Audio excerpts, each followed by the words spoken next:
The house was built 1751, and the barn was later in the 1700s. And one of my favorite stories about the barn is it used to face the opposite direction, and one man was hired to come with 2 teams of oxen, and he rotated the barn so it's now facing the direction that it is now. The retired police horses from Boston were brought up and worked on the farm, and we have a picture of one of the hired hands bringing the horse in the wagon, which we have in the basement, in from the field full of hay, and you can see in that one that the barn has been rotated. The equestrian facility is a high-end show jumper facility. We would do Wellington in the winter, and then we would travel. It's a very easy commute to all of the A shows in New York, Connecticut, Lake Placid, the Vermont Summer Series. Our facility the barn has 9 stalls, 5 are regular size stalls, 4 are oversized, and the one corner we had our stallion in, so that has high walls, and everything's really well reinforced. The barn is heated. There is a 100 by 200 indoor, which I've been told is the largest in New England, and very well insulated, heated as well. The outdoor ring is 100 by 200. There's a derby field, which has a very deep grob, and it has a lot of banks and a ditch, and it has irrigation as well for the drier summer months. In the summer, the activities are limitless. We're surrounded by Wind Mountain, Pinnacle, Rose, North Pack, South Pack. You can see Wachusett, and the hiking is just everywhere. The kayaking is fabulous. There are ponds and the rivers and lakes all over. But I think my favorite season is winter.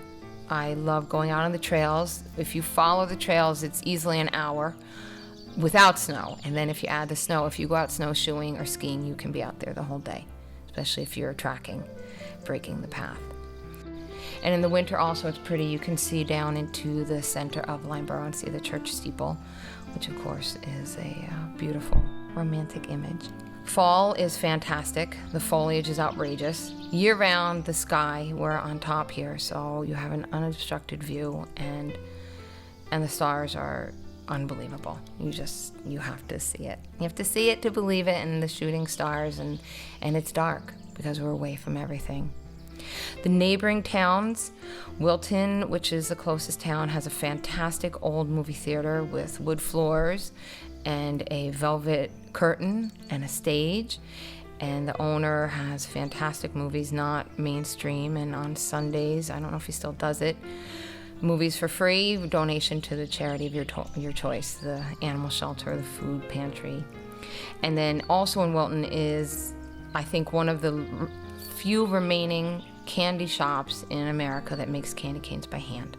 And they invite the children in for the candy cane forming, and they teach you everything, and they have their special molasses brand, and that's delicious. And then the next town past that, one of our favorite activities is the Milford Drive-In. There are not that many drive-ins left either, and you can load everybody up in the truck. We would take the mattresses from the bunk beds in the cabin and the dog and pizzas and everything, and go and back in and watch. They have a double feature, and you're out there in the summer night, so that's another wonderful activity. And then Peterborough is about 25 minutes away, which is a very funky, groovy, happening little town. Dining outside, Harlow's Pub with music, a lot of cute little shops, Toadstool Bookshop, and a very nice school system. The public school system I liked, and my kids went there. I always flew in and out of Boston. It's about an hour and a half drive to Boston, and I flew everywhere. Europe, the US, right out of Boston. The pool is a saline pool, not the chlorine, because we don't like that.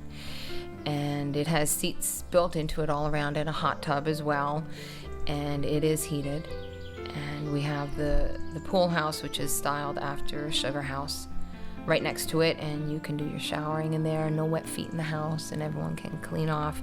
And then when we've had overflow, guests have slept in there as well. And the wood came up from down south, and it's a very water rot resistant wood. I think they called it mushroom wood. And that's the fence there, but also excellent for hiding Easter eggs. You can go skating on the pond and then hike up to the cabin and make your s'mores, and that's a fun adventure, especially for the kids. They love it, but I enjoy it too.